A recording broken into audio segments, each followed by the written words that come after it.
Raju sound बहेरा के YouTube channel में अपने सबक स्वागत अछि। एहि चैनल के सब्सक्राइब करी आ घंटी के निशान के जरूर दबावी।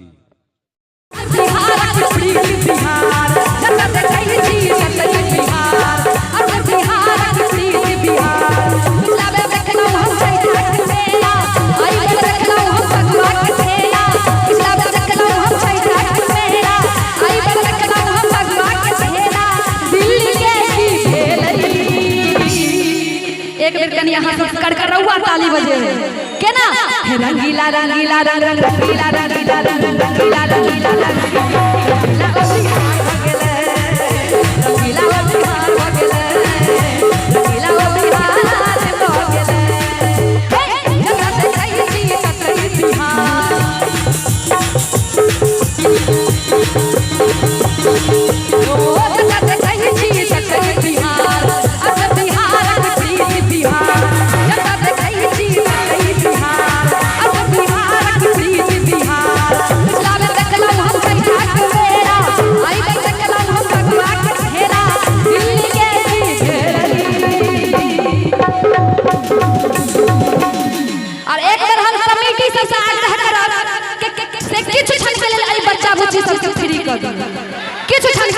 जगह पर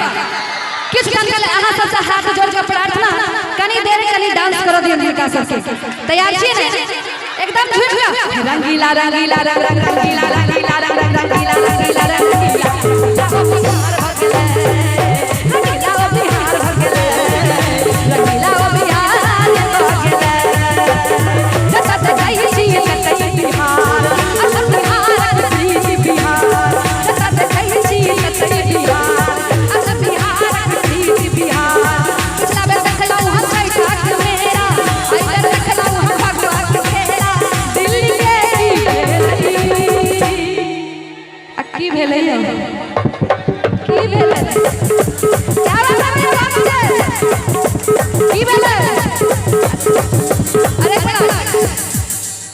देखियो इतने देर से हमरा गीत पर नाचे छिए आई बार गोपाल भैया के ताल पर बजेबे आई बार हिनका नाल पर हम नचबे आ कने बजे होते ताली बजा इमार क्या बात है